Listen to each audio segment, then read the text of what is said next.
All right, and we're back. We just did like 40 minutes unrecorded. That's my fault. It's 2 podcasts in a row that I've fucked up.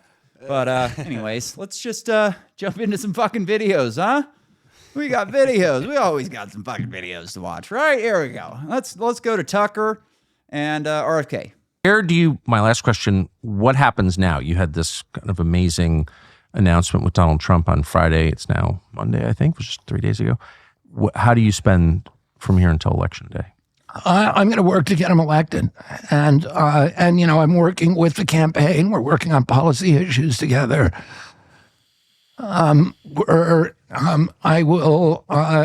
asked to go onto the transition team. That's good. And you know, to help pick the people who will be running the government, and I'm looking forward to that. And I'm going to fight. I don't know what would happen to me if we lose. So I was pretty bummed when he dropped out. I was like, man, it would have been super cool if he could have gone through to Election Day and got a significant portion of the votes. Like, we need a third party. This uniparty shit just doesn't fucking work, you know? And right now we're in this moment of amazing populism where we've got guys like Trump and Vivek and, you know, there's a couple, JD Vance to an extent. I think he's a little bit more establishment than Trump and Vivek are, but it's not going to last forever. You know, this stuff goes in waves, right? And at some point, the establishment's going to be back. And like, if they could do something long-term to limit the power of the establishment, that'd be the best thing any of them had ever done. When I heard that he's going to be on the transition team, that gave me a little bit of a chubby because... You know, if he's able to if Trump listens to him, says, "Hey, we need to get this guy." You know, Jason Lowery would be one of RFK's first hires. Jason Lowery works for the Space Force, and he's a Bitcoin guy, and he has this amazing theory on Bitcoin of how it's a defensive weapon, and he's just, you know, when you listen to somebody and they're really smart and it kind of freaks you out because they're just a different animal than you are. He's one of those. Like when I listened to, who was that guy? There was one of these, Christopher Mellon on Joe Rogan. That guy freaked me out. He was one of those UFO insiders. He had the big glasses on. And you just go, man, you're a different thing than me. Like whatever is going on up there, like I can't relate to that. I think most people can't. And those people scare me because if they have an objective, if they are, you know, evil and want to get into, they're very capable people. Jason Lowery, I don't think is one of those. I think that would be a great hire. Like, who do you want to be on? You know, hey, Bobby, who should I have be my CIA director? What do you think about Attorney General, CDC? Yeah. Like, he knows shit about all of these things. I would like to see him distanced a bit from the EPA. I don't know that we want him running the EPA, but, you know, he is so good on health-related things, like sick children. It's amazing. I was listening to Dave Smith talk about this the other day, and he goes, it's incredible when you listen to RFK talk about how many sick kids there are in this country. It's like, why is that not the #1 story on every news station? Mm-hmm. Like, kids are dying. Kids are obese. We are the only, my mom was pointing this out the other day. She was like, man, like she was talking about sick kids with diabetes and how they're just fat. And I go, you know, we are the only civilization in the history of the world where obesity is a sign of poverty. You think back to Rome, to Greece. Who were the fat people? The guys in charge. That they had the money to used to be a sign of wealth.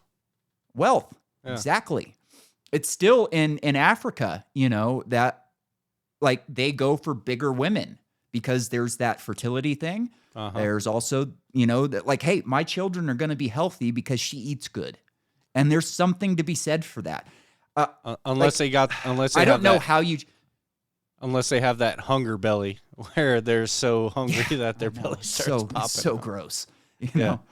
But I mean, if he could make a dent in that, I mean, that would That'd be just great. be incredible. If he could, here's one thing. If he did one thing, no more advertising for pharmaceuticals on TV. Dude, would that be so fucking hard? America. I'm so sick of seeing advertisements and commercials for fucking pharmaceuticals, man.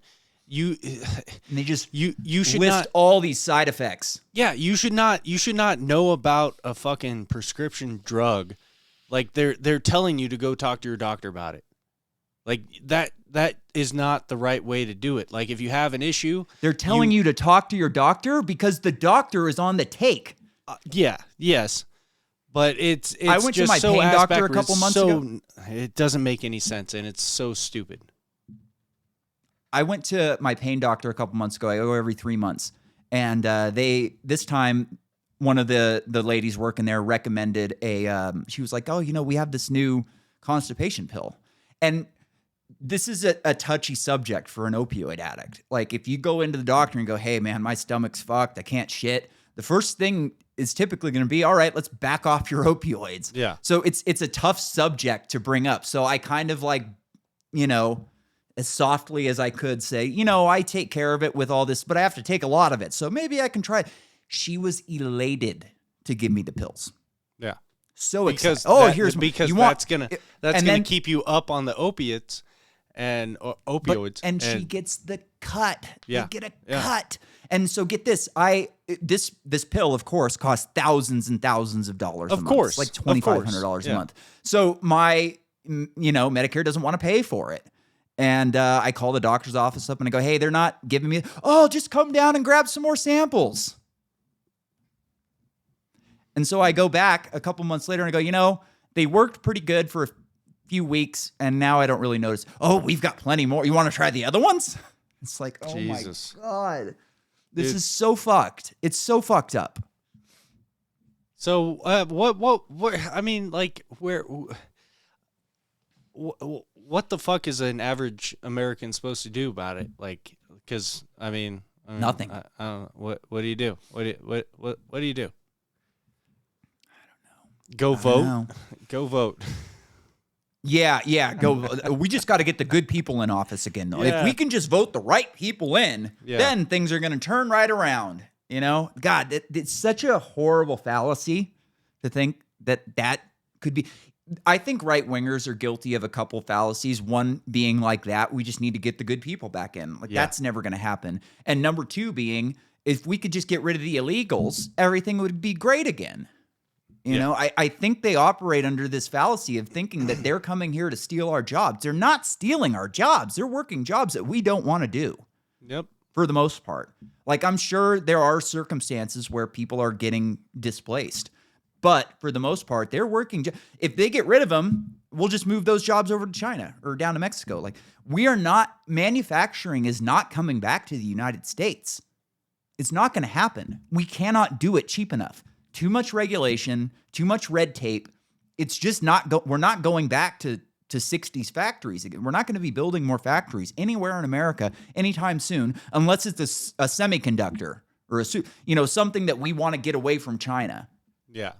But essentially, what can the normal person do about it? Absolutely nothing. Scream into the ether as we are doing, right? Accept your fate. Doesn't matter. Eat the bugs. Live in your pod. Exactly. Like nothing we do matters. I know that. You know that. Yeah. But we have to try. I think that's what the normal person needs to do is to try, to put in the effort, to explain to the people around them the evil that we are facing. This is an evil criminal gang that is destroying our country. It's so frustrating to see the way people approach government. Like I have this new neighbor who is just, I like to make him uncomfortable because he's just such a fucking tool. Like I like him and I hope he doesn't listen to this, but like my new tenant moved in and he went over and talked to him for a few minutes and he's like, hey man, does your, neighbor kind of give you weird vibes? And I was like, oh yeah, like totally. Why? What did he do? And he's like, I don't know. He's like, we were talking about something and then he goes, well, things are going to get crazy in November. And so he asked him, well, what do you want to happen? And he goes, well, I can tell you one thing. I fucking hate Trump. And, it's like, okay, we get it. So I'm talking to the guy and he goes, there's just something strange about people who are just overly enthusiastic to comply. Mm-hmm. Or conform, it's that I think cult is the word he used. mentality. Exactly. It's that cult thinking. I don't think I'm prepared to have that conversation right now. Yeah. It's like, why? Because you were fucking shown a fact that you don't like. Yeah, and you don't have your talking And that's why we points. have revisionist history. You know, when you look into the history books, you would have to search to find out that Obama didn't support gay marriage in his first. They're not going to tell you that, right? They're going to fucking make you look for it and make you find it. And then they're going to explain to you and gaslight you into why he actually did that. I actually read one of the articles. It was by David Axelrod, his campaign manager. It was like, well, you know, he really did. But it's gaslighting. It's gaslighting. We've always believed in gay marriage. Joe Biden believed in gay marriage when he was 15. Look, he told a story about it. It's like, come on. Joe Biden was friends with the Klansmen. Like, his best friends in the Senate were like Byrd, the Klansman. This guy's he wasn't for gay marriage when he was 10 years old or whatever that's due. You know, it's easy, Joe. They love each other. That was the story he told about his dad or some shit. It's just bullshit. It's complete bullshit. You know, it's not real. Well, we got another turncoat. We got another turncoat on our hands. Here's Tulsi Gabbard. The conversation back to the broken criminal. Derp. Now I remember why I had that. Let's listen to a little bit of Kamala's history first. She grew up in a tight-knit neighborhood. This was the kind of place where your neighbor before would her look after speech you in school letter, at the DNC. where your first grade teacher would show up at your law school graduation. It's where Kamala Harris learned what it means to be in the middle class, making every paycheck count. She was raised by a working mom who taught her about standing up for what's right and protecting the people you love. Kamala carries the lessons of our mother, the fighting spirit of our mother, the compassion. Her mother's She was dressed all up of as an 5 Indian. feet tall. If you met her, you would have thought she was 7 feet tall. like, and our mother, if I'd signs ever of her come home being black complaining about anything, her she entire wouldn't have it. childhood. The first thing she'd say is, well, just stop the complaining. Just tell me what you're going to do about it. And since she was I'm a sure young she girl, cackled after that. Kamala Harris has been fighting for families like the ones she grew up with. That is Kamala. She can't help herself from standing up for people and standing up for what she thinks is right. She has been that way our whole lives. Being a protector is what led her to become a prosecutor. Looking back now, Yeah, cop. I could say it was her calling. As a To be a courtroom cop. prosecutor, she went after predators who targeted women and children, She kept people and in jail. fraudsters who ripped off working families. Marijuana And she put dangerous smokers. gang members and human traffickers behind bars. We didn't have partnerships with Now she's tough on DOJ crime. or FBI or You know, DEA or any of those law enforcement it was agencies. defund the now, police we all in work 2016. collaboratively. She was the person who built the foundation in how we do criminal justice in America. Oh, that's amazing. That was my favorite line, I think. She is the, how we do criminal justice. Have you seen America lately? There was a fucking Venezuelan gang took over a hotel in Colorado this week. Yeah. I heard about That's that. how we prosecuting people. Go to fucking San Francisco and see all these shoplifters. Yeah, this is how we're not prosecuting people. We're prosecuting the wrong people. You can go watch body cam videos and watch people get arrested for bullshit all fucking day. But some Venezuelan gang goes and robs a liquor store or takes over a hotel, and it's like, yeah, well, they only stole a couple grand, so let's just let it slide. Well, These are man- good people. They've had it hard, Nolan. They've had a rough life, and they just want to be Americans. It's so American to take over a hotel. It's got to be only a matter of time, because this, depending.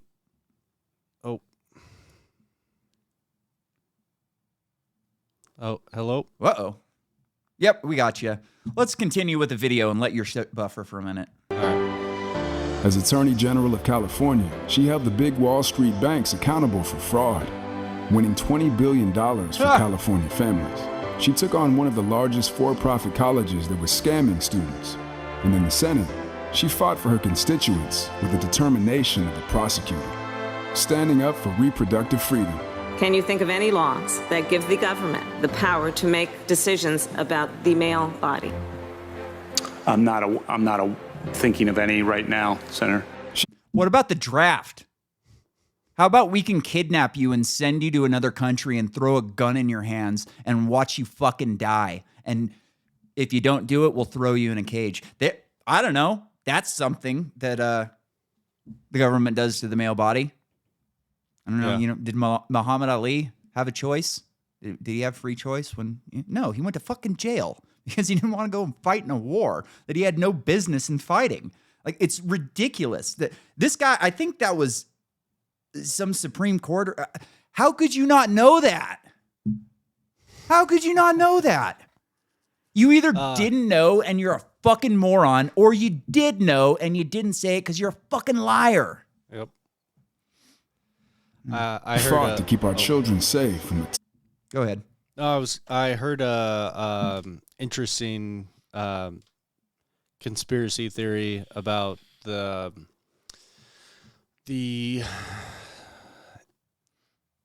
wave of illegal immigrants being flooded into this country, being, if not in part, mostly in full Chinese operations, so that when shit does hit the fan, that they have basically an army, boots on the ground, already in the country, ready to activate. I don't buy that shit, man. I know, don't buy but that I shit. just I heard it and I was already. like, wow. No, it is funny. Yeah, I had somebody tell me last week that the Chinese ghost cities were preparation for Nibiru. Yeah. So I just heard that. To me, and I thought I was like, wow, that's a really interesting take. But yeah, it is. But like, ridiculous. And my comment was like, yeah, you know, central planning doesn't always work. China does have a lot of ghost cities. Well, no, it's Nibiru. It's like, well, how can I respond to that? terror of gun violence. How many of you guys had to have a drill where you learned about how you need to hide in a closet or crouch in a corner in the event that there is a mass shooter? They're standardized drills. On the Intelligence Committee, she defended our nation against foreign adversaries. You have to do them. And in 2020, she made history as the first woman to be elected vice president of the United States. She cast the tie-breaking vote to deliver urgent relief to the American people during the pandemic. She beat Big Pharma to lower prescription drug costs. She beat him. And capped the So cost why are of we still insulin. fighting him? And led the fight to restore heard the- reproductive rights after Roe v. I heard the insulin cost cap was actually Trump, and it just took Yeah, it was. effect when you know, later after he had already lost. I guarantee you she's going to be talking about lowering prescription drug prices in the next couple of weeks, because anytime they win, they just bring it back. We're finally going to make the wealthy pay their fair share. It's like, you've been talking like that for 40 years. Yeah. Shut up. Nobody believes you. Dude, that's the one thing Wade that was pisses me off. overturned. So, yeah, that's the one thing that pisses me off the most about all these all the campaign bullshit. Okay, what's your campaign running on? This, Nothing. this, and this. And it's like, okay, those are topics. Now, how the fuck are you gonna do it? Nothing. Nolan, that's this the is thing that drives me this insane. is not election about policy. It's an election about vibes. Yeah. This is a vibe election. That's what the media has been saying all week. That she doesn't have to have policy. That's boring. It's about vibes, and she's got a good vibe. We have worked too hard and fought too long to see our daughters grow up in a world with fewer rights than our mothers. Because she's never been afraid to stand up to powerful interests. Sometimes people will open the door for you and leave it open. Sometimes they won't. And then you need to kick that door down. You need to kick that fucking door down and suck that dick.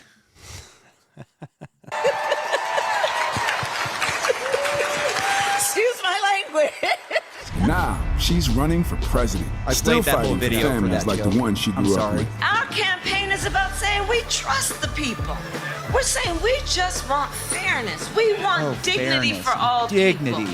And Throw we a are mask a work on your in face, progress. you We pig. haven't yet quite reached all of those ideals, but we will die trying because we love our country.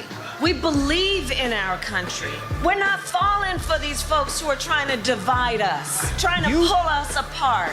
We know what we stand for, and we stand for the people, and we stand for the dignity of work, and we stand for freedom. We stand dignity for of work? justice. We stand for fuck does that equality. mean? And That so we sounds will like fight for commie all shit. of it. That's who Kamala Harris is. That's what she believes. And that's what she'll fight for every day. All right. Well, It's really amazing. And the most incredible part about this is it's working. Like, she could win. I think that these cult members don't give a shit if she doesn't have any policies. I'm not sure if I'm ready to have that conversation right now. Yeah. That policy, messes with my delicate sensibilities. It's, goodness. And yet they are not going to demand that she has policies. They don't care. All they want to do is, I'm going to fight for you. I'm going to do what's right. Orange man bad. And it's like, that's all I need. That's all I need. None of these people give a shit. I think there's a huge problem in the actual voting system. Like the Way whole too many votes. Digital, like electronic voting. For something this big, it shouldn't be. There should be a fucking paper trail for every single citizen and every single ballot, every single vote. Yep. It doesn't. We could use blockchain for that. Yeah. We've got the blockchain, Yep. It's uncorruptible.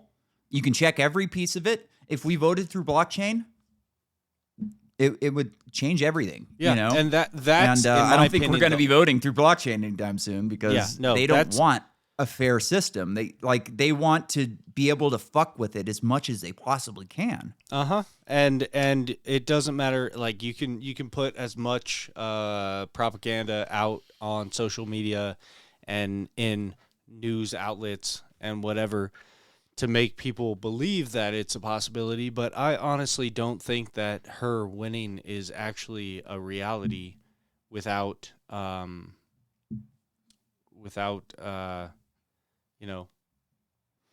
external. See, I completely disagree. I completely disagree. I think that there's so many fucking cult members in this country that it's very possible that they could outvote him legally. It's kind of hard to really like imagine that happening, but there's 100 million people in this country who are not really people. They're NPCs. They don't have anything going on up there. They're just along for the ride, I love watching Kill Tony. There's this kid on there, Cam Patterson, who's fucking hilarious. And they were asking him about voting the other day, and he's like, "Motherfuckers, my vote goes to my mom's house. She's gonna vote for me. I don't fucking know." And it's like, man, how many households is that happening in? Yeah, 'cause it's a lot. It's a lot. It's It was funny because Tucker Carlson was on the show, and he goes, "Man, my mama fucking hates you." It was hilarious. Anyways, let's just get a quick reminder on Kamala Harris's record as a prosecutor. The conversation back to the broken criminal justice system that is disproportionately negatively impacting black and brown people all across this country today. Now, Senator Harris says she's proud of her record as a prosecutor and that she'll be a prosecutor president, but I'm deeply concerned about this record. There are too many examples to cite, but she put over 1,500 people in jail for marijuana violations and then laughed about it when she was asked if she ever smoked marijuana. She blocked evidence. That would have freed an innocent man from death row until the courts forced her to do so. She kept people in prison beyond their sentences to use them as cheap labor for the state of California. And she fought to keep cash bail system in place. Thank you, Congresswoman. That impacts poor people in the worst kind of way. Trying to shut her up. Thank you, Congresswoman. Senator Harris. Unreal, right? And people and it's amazing because just a few years ago, it was defund the police, Black Lives Matter. And if any of them took like a critical look at her record, they would go, "Oh, this woman is the enemy," straight up. Yeah. You know what else I thought was funny is when she laughed about smoking marijuana. It was in an interview on The Breakfast Club, which is a black radio show. And they asked her, "Oh, what kind of music did you listen to?"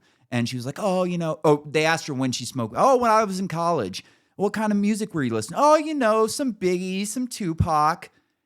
They were not producing music while she was in college. Yeah. Like, she's a complete fucking liar. And to lie like that, I mean, it's just an incredible flip-flop. She was a dirty prosecutor who would throw anybody in jail she could. Oh, I thought you were going to say a dirty prostitute. Yeah, no, that too. One of the things I've noticed about watching these police videos is I no longer think that police are generally racist. I don't. Yeah. I hear these people screaming, "You're arresting me because I'm black," and I hear other people, "You're arresting me because I'm white." I think that they arrest poor people. I think it's not really black or white. Like, they want to arrest poor people because they can beat on them. They can do whatever the fuck they want, and they can't afford to do anything about it. Yep. I really think it's poor people. And that sometimes they fuck up and do it to somebody who they shouldn't, who knows somebody or has money or has a lawyer, and they fuck up and do it to the wrong person. But I really don't think it's necessarily racism. I'm sure there is a lot of it, like on an individual basis, for sure. Yeah. There's a lot of racist cops, definitely in the South, for sure. I would imagine there's some here in Idaho and in Montana. These are terrible, disgusting people who are the enforcement arm for a criminal gang. So we shouldn't be expecting that they be the most moral people on the planet. It really is something. Just to prove, like, I love this video. We're going to play a little bit of it. This guy went to the DNC and pretended to be gay and just asked a bunch of questions to these weirdos. And they're so out of touch and just NPCs that they didn't get it. They had no idea that they were being punked or pranked. He tried doing it at the RNC, and the RNC didn't buy it. They're like, "Oh, we know what you're doing. Get out of here." So here he is. I don't even know his name. I should have got that. Would you rather have a democracy or access to abortions? Either or. I feel like that's a very tough question to answer. I feel like that's almost not possible to answer. I feel like I couldn't pick one or the other. I'm not ready to have that conversation right now. I had to choose. Can we get a final answer? I know it's hard. I guess access to abortions. It's Brad Summer, the queen of the Brads has arrived. As long as we have abortions. Do not come. Are you as hard as I am right now? She's something special. Can we please, this year, it'd be so Brad, amazing. Have a higher tax rate for rich white men? Who looks like... Well, if we have a Democratic Congress, we certainly will. Yeah, baby. If you looked up rich white man in the dictionary, there would be a picture of Jerry Nadler. He is fat. His fucking pants are up this high. He's wearing suspenders, a gold tie, and I mean, shove a cigar in this guy's mouth and throw him in a fucking movie in the back room, and that's it. Oh, can we get her? It's so funny because he picked just the perfect guy to, well, if we get yeah, we will. It's like, dude, come on. No one believes this shit. With a mind, I shouldn't say no. Everyone believes this shit. It's the people with mind, with an actual brain in their head, don't believe this shit. Those rich old whiteys, come on. Are you worried Donald Trump's going to weaponize the justice system if he gets in power? James. I'm concerned about Project 2025. The woman who and it's important is that trying individuals to throw him understand in jail. that Project 2025 basically consolidates power in the hands of one dangerous man. Yeah. And so it's really critically important. Prosecuting his political enemies. Exactly. Guys, I have to say, you are even more beautiful in person. Oh, I love him. I love you. Thank you so much. Oh my God. Thank you. Give me your best pickup line. My best pickup line. Here's Chris Cuomo. I'll pay. Who are the cuties in the Democratic Party that are speaking? Oh, damn it. I talked over this. Give me your best pickup line. My best pickup line. I'll pay. Who are the cuties in the Democratic Party that are speaking? Oh, I don't know. Talk to anyone who lives in D.C. It's hard to find a cute Democrat. Oh my God, shots fired. No, that's the tea. Ask anyone who lives in D.C. and who works in Democratic politics. It's hard to find the cute ones. The Republican guys are hotter? Yeah, but they're evil. So, I don't know. We kind of love evil. Oh my God. I feel like You are so bad. It's time to call. Okay, that was my favorite of them. Yeah. Because this is a perfect example of how you can't change human nature. This is what the commies always want to do. We need the new Russian man. We need to make this new person who's not, concerned about themselves or their families or the individual. It's all the collective. You can't change human nature. Women don't like beta males. They don't like these fucking blue-haired dorks like Destiny who are, literally getting cucked by their fucking girlfriend on the internet and are happy about it. Clean shaved with a mustache, getting pegged. Yeah, exactly. Like, and this is also a great example of how the liberals are going to fuck themselves out of existence, because these beta males and these gay males are not going to be reproducing with females. You can't change it. And it's sad that this woman is so fucking crazy that she thinks that Republicans are just evil by default. Like, have you ever been camping? They're hot. Hot, Why don't you but go evil. find you're hot. Like, why don't you go find a group of guys and go camping for the weekend with some of your friends, and then maybe decide if they're evil. It's hilarious to me that these guys like Destiny, I like to refer to him because he's just this perfect, like, blue-haired liberal. Talks like a gay guy, but apparently he's straight. And it's just, you're not going to get chicks, dude. You're never going to get chicks. And I don't know how they're going to deal with this. You're going to, what do you think about that? I mean, I'm kind of at a loss for words here. Yeah, it's like you said, it's just I don't know if that's Darwinism or just natural selection. I guess it's going to eventually kill itself off, and there's no other end game. Yeah, it's gonna suck for a while because I don't know. It's just sad, man. It's sad. I'm sure you know a lot of people in Montana that have like 8 kids. I mean, I wouldn't say a lot, but I know some. Yeah, I know some. They're around here. Like, I don't know a ton of people around here, but like my mom works with people who have like 8-10 kids. Yeah. And maybe you have a Democrat with 1 or 2. Like that math just doesn't even out over time. For sure. You're going to lose some of those kids to colleges and the cult and everything like that. But there's a good chance that you're going to raise a few of them right. Yeah.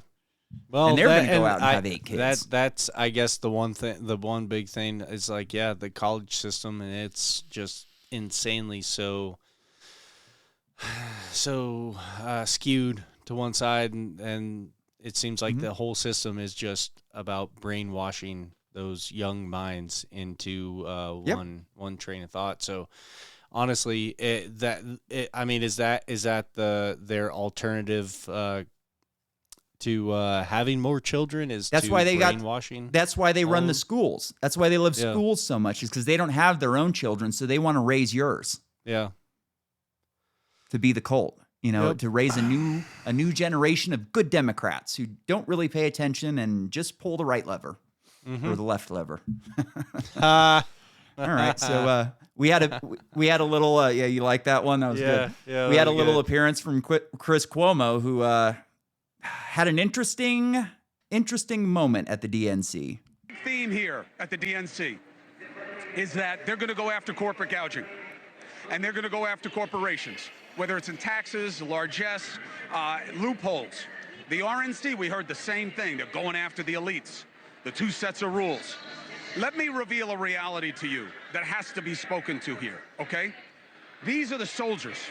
These are the men and the women that go back to their constituencies and their communities, and they fight. They take time from their jobs. They take time from their families. Republicans and Democrats alike, that's what they do. They need to charge these people up. They need to be able to get them on board.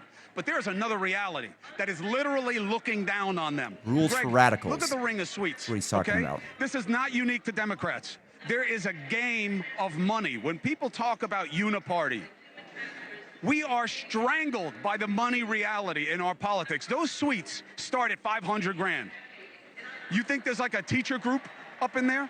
You think it's like the Cub Scouts of Columbia County, South Carolina, that's up in those boxes? Union. Some of them are lobbies and good things. The media boxes, you think they're free? Why do you think I'm on the floor? News Nation is not a broke company. Nexstar is a massive organization. We are corporate media. We don't have one of those boxes because that's the game. You pay to play. Those boxes are filled with the same people that they say they're going to regulate. Yeah, they're literally looking down on the faithful. Think they're scared? And being told, we're going to break down on them. We're going to make them pay their share. They paid $500,000, $700,000, $1 million, $1.5 million to have those seats. They get hotel suites that are probably gifted to the party. And the same thing is true with the Republican side. And they're going to take them down? Yeah, right. They're going to change how it is. They are looking down from on high at the people who make the difference in their communities. And that is the reality of politics. And I had my producer walk around and show you those tweets. Now, they're not all the same. They're not all the same. But the reality is, in 2000, they spent $300 million on presidential campaigns. 24 years later, you know what they're expected to spend? $10 billion. Do you know how much money Harris has raised in the last couple of weeks? Hundreds of millions. And that's success. A lot of it's small donor, a lot of it isn't. The most dangerous money in politics is now legal money because of Citizens United. You've got to know this. The idea that they can fight against it is almost laughable. It's almost laughable. So look and listen when you are told these things. Because I don't care what they promise you. Not here tonight, not at the RNC, not that Trump knows them, not that they don't own them. Penthouse He did suite, one of the biggest 500K. fundraisers I've ever heard of in Club my level, life out where 1 I to live. 1.5 million. Millions of dollars a lower plate. level. That's the 2.5. reality of politics. 2 lower level suites, 5 million. Well, I don't know why you needed to do that. They said lower level suite 2.5, 2 lower level suites 5 million. So I guess you don't get a deal for buying 2. First off, a broken clock is right once a day or twice a day. Unless it's really broken, then it's only right once a day. Broken clock is right. This is a great report from him. Secondly, scorned lover much?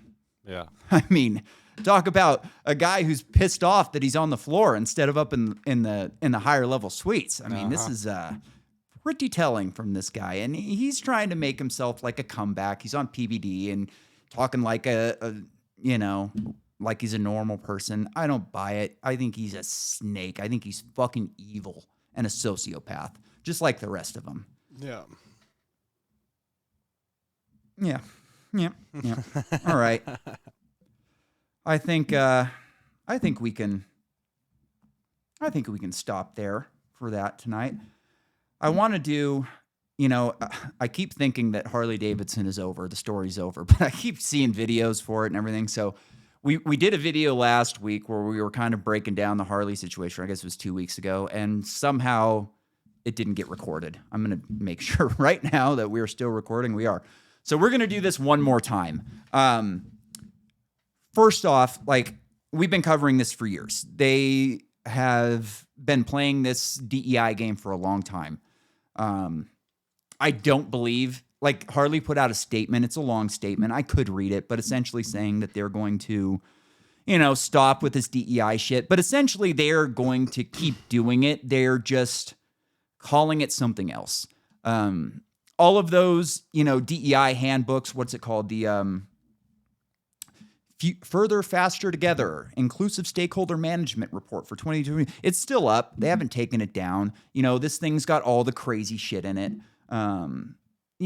We could go through all that, but I think Robbie Starbuck's done a better job, covering the woke shit than we have. Where I fall is if they're gonna say that they're done with the woke shit, that's fine. Whatever. That doesn't really make so much of a difference to me. I want to see where you're spending your money and how you're creating your product.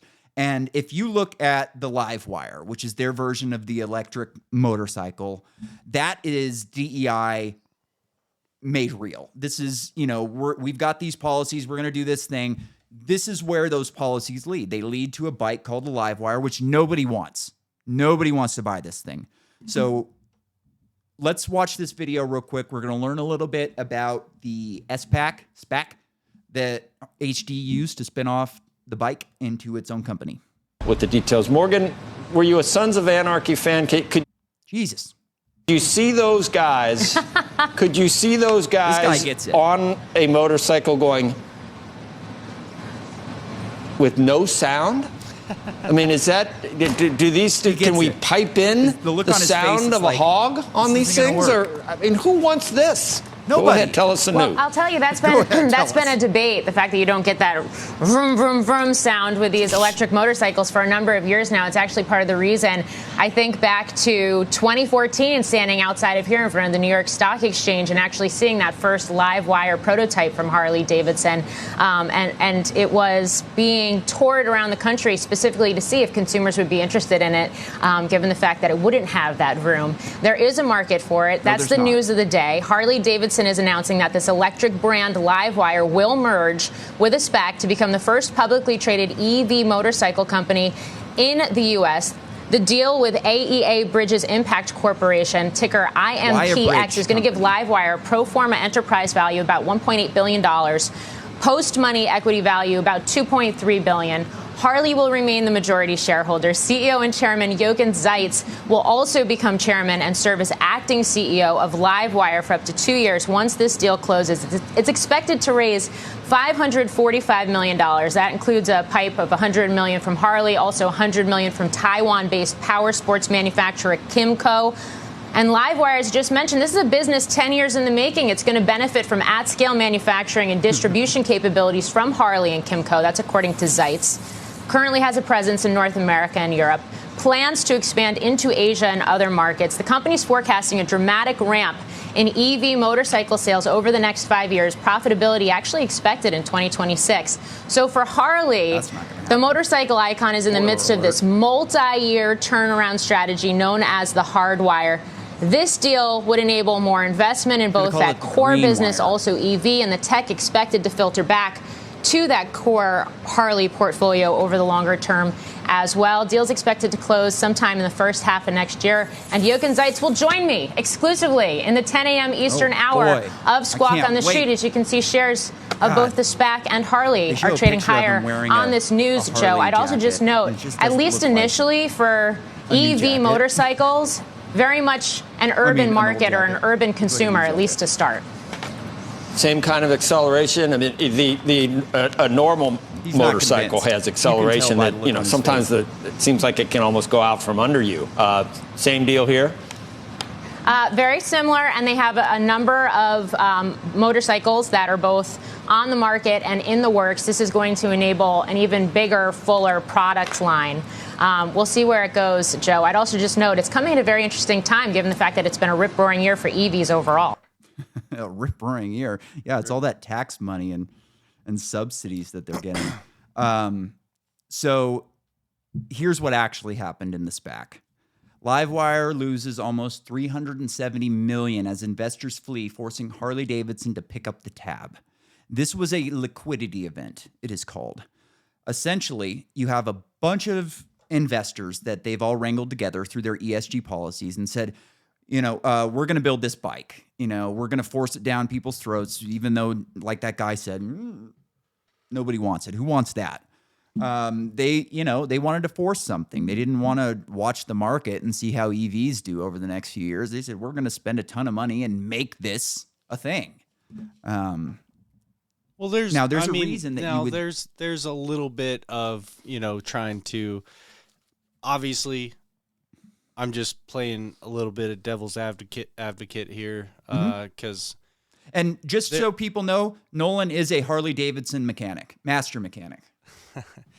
There is something to be said with trying to get ahead of the curve with something, you know, a new innovative thing that's supposed to be hot, whether it's natural mechanical evolution or whatever, or in this case, in my opinion, socially and governmentally, is that a word? Yeah. Forced. You know what I mean? So yeah. Whatever the case may be, there's that one aspect. Now, you know, this obviously didn't pan out.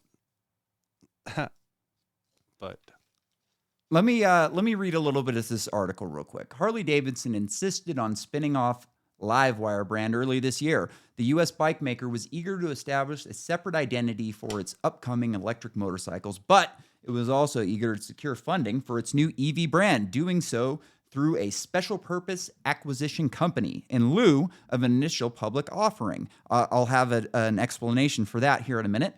The plan has become costlier than Harley could have hoped for. Now that Livewire's funds are being funneled out of the company by investors to the tune of $370 million, according to Ride Apart.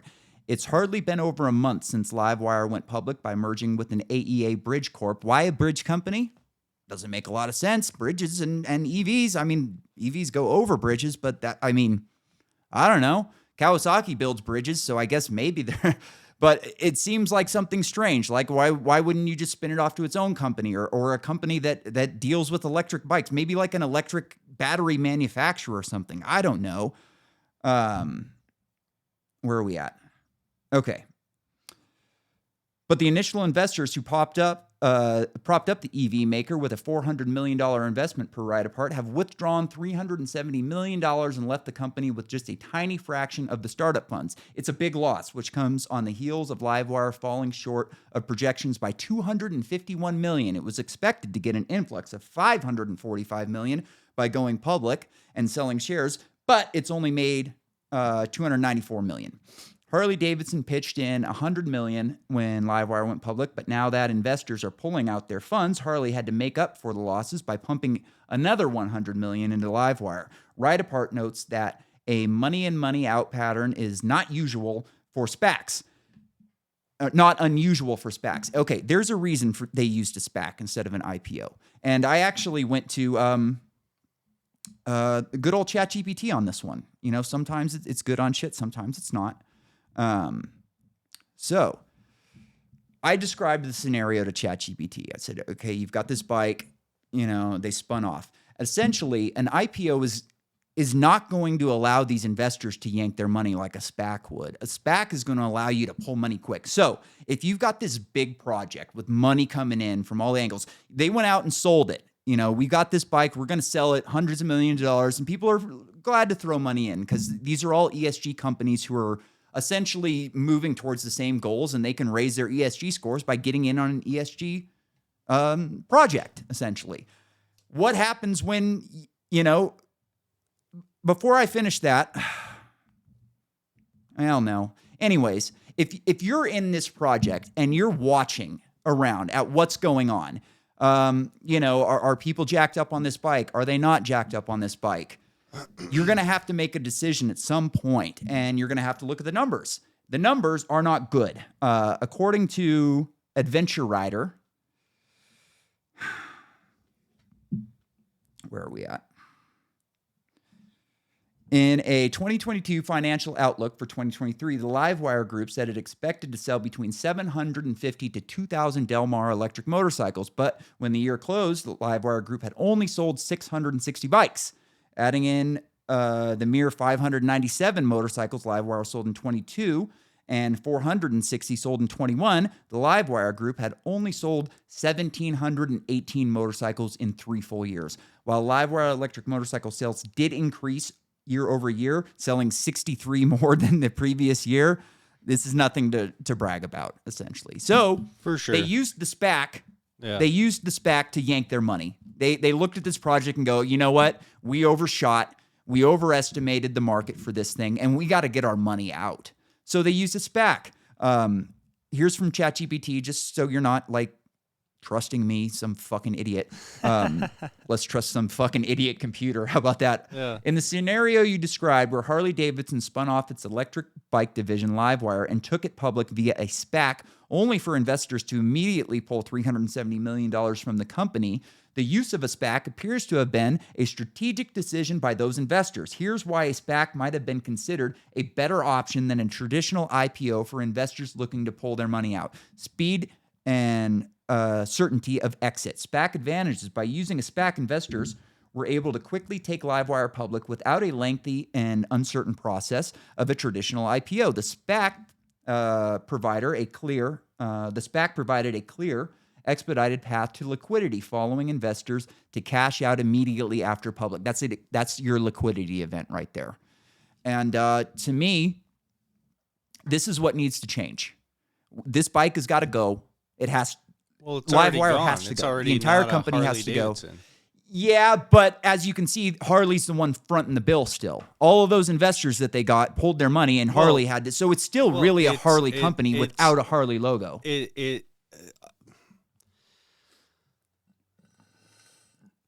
Maybe essentially the business side of it, you know, you want to get into that legality side. I don't know. All I know is it no longer has a bar and shield on it, and hopefully the Harley Davidson Motor Company is no longer actually footing the bill for it. That being said, they also, are though. I mean, we just went through it. Is it still? I think that. I they're still pushing this thing. They're still pushing this thing. They're not done. I haven't. I've been reading articles about it. It's not got. None of their bikes have gotten great reviews, even from like electric motorcycle or electric vehicle sites. I read one where the guy was like, "I wanted to love it, but it's a piece of shit." Well, I've heard. I mean, and wouldn't you like as a mechanic? You've talked about the Sportster a lot or the Dyna a lot. Wouldn't you have rather them put that $370 million into developing a new Dyna than developing an electric bike that nobody wants for ESG purposes? Well, first of all, it wouldn't have cost that much to no, it wouldn't develop a new Dyna, and second of all, as a Harley Davidson certified master mechanic, I have never actually had my hands on a live wire, so this is all hearsay that I've read. I have heard,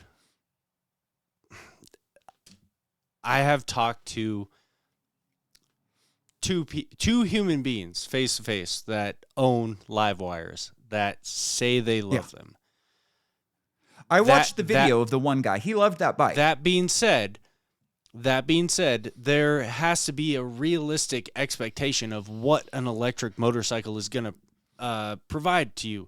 Same thing with a Tesla. Like, if you think you're going to be able to buy a Tesla and drive it across country, you're an idiot. So it's such an annoying, sticky situation. I think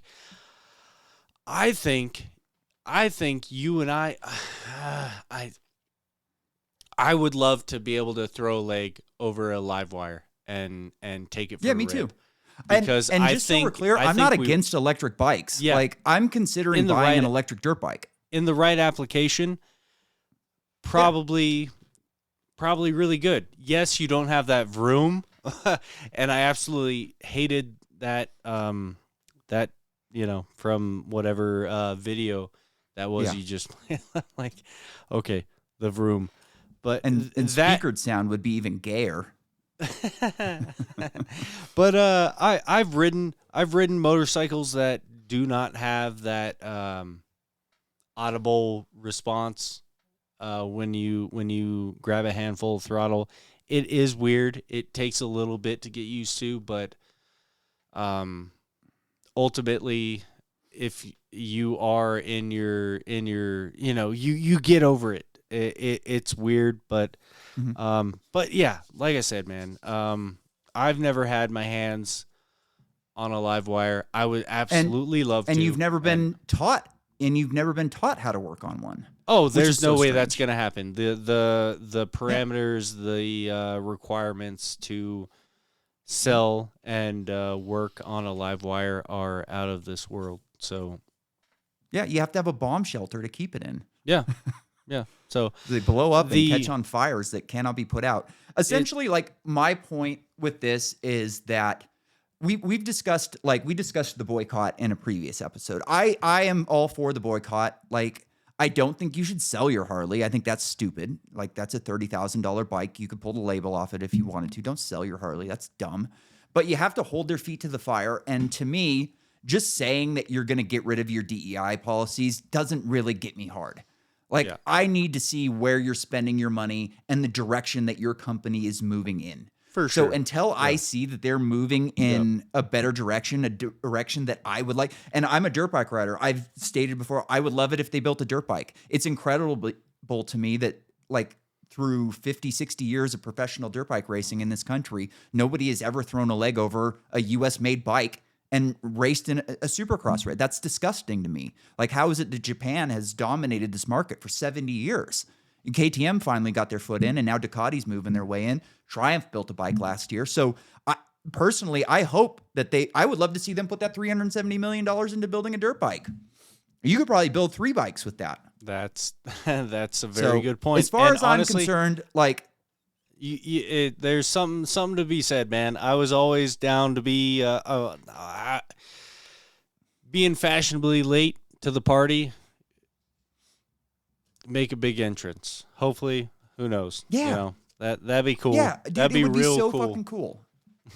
It would. Can you imagine, like, I mean, you don't know any of the racers right now, but like Eli Tomac's on his last couple of years right now, and he's a fucking bad dude. He's one of the baddest dudes to ever throw a leg over. Just imagine him coming out on his last year on a fucking HD bike. You imagine just an HD on this? He'd be like, oh, it would be the coolest thing. And like, talk about connecting with the people who you want to connect with. Hundreds of millions of people own dirt bikes in this country. Like 100 million dirt bikes, at least in this country. Like you could make new customers. It just, to me, the boycott is still on. I think the boycott is on until you show me some proof that you're moving in a different direction, that you actually understand why this boycott is happening. I don't think they really understand what's happening. I don't think they really understand how much people hate this DEI ESG shit. They really just don't get it. I think that they're under the impression that this is going to go away. Like, hey, this guy, he's, not really anybody. He's a failed whatever. Like, yeah, he's getting some traction on the internet. We'll throw out a statement and then it's going to go away. But I don't think it's going to go away. It hasn't gone away for Bud Light yet. Are any of your buddies drinking Bud Light again? I don't see anybody drinking it. Yeah. I guess everybody's probably just kind of holding tight and seeing how the election goes, I guess. But but that would be and once again I've said it before, in the time that I've been in Milwaukee, a lot of questions, anybody that knows anything, everybody holds everything real tight.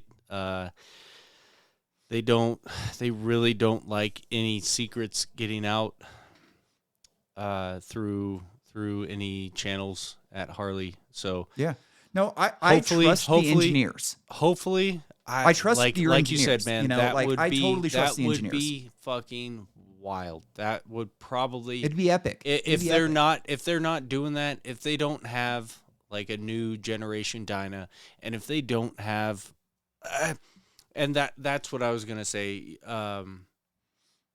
They already have dipped their toe into dirt again with the Pan America that has been out for years. So, and that was Triumph's first dirt bike too. They did the same thing. They started with the what are they called? The big off-road bike, and then they went to dirt bikes. Yeah, it's Triumph the Tiger. Yeah, it's a cool bike. Yeah, it's a cool bike. I've heard it's a very good bike. I've ridden. Really. They have a lot of models of it, and I've ridden damn near all of them. Granted, that was probably, let's see, I got out of my old shop in 2018, so I rode. I rode quite a few Tigers, and they were my preferred adventure bike model. Adventure bike, that's what they're called. Yeah. But, yeah, man. I hope they do the right thing. Hopefully. I hope, like I said, I trust the engineers. I trust the people who are building the bikes.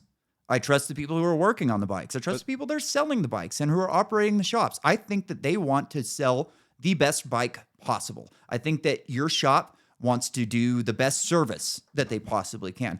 I trust these local businesses, these local shops. I think that they have their hearts in the right place, their minds in the right place, and I think that they are really just trying to sell a great motorcycle to people.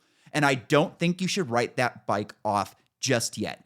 Also, I don't think you should buy one just yet. I think you got to hang out and wait and see what happens to the CEO. He's got to go. That's another deal. He has to go, and the Livewire has to go. Even I would be happy. Well, I'd be content if they kept the Livewire and did something else that people like. Dyna, a Super Cruiser. I watched a couple reviews on the Buell Super Cruiser, and it got great fucking reviews. It's not a Buell. It is a Buell. It's not a Buell. Like, Eric Buell's not in the company anymore. They do all the cool, like, frame and the oversized disc and the swing arms. So they have all the Buell stuff, but it's still not a Buell. I would have liked it if they gave $370 million to them. and said, go make a couple of great bikes. You know, that's a lot of money. You could do a lot with $370 million. And the fact that like they've put $400 million into this bike and they've only sold 1,700 of them is disgraceful. It's absolutely disgraceful. Whoever made that decision has to be fired and never hired on as a CEO again. We know it was Jochen Zykes.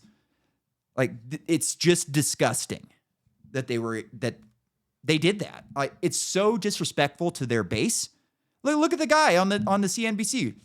Are they really going to? Who wants that? Like, everybody knows that a Harley rider does not want it, but we're going to force them to get it anyways. Or, which is even more disrespectful, is saying that we don't care about a traditional Harley owner anymore. We want a new clientele. We want a new base. These people are dying and we don't care about them. And to me, that's so disgusting because they are the reason that you are who you are today. Yep. Yep. All right. Well, I think we did it. That'll cover our HD coverage for now. Until next time, it's the Romper Room, kicking on Lennon Street, full of the Hennessy. Good night, everybody. Too hard for the fucking radio.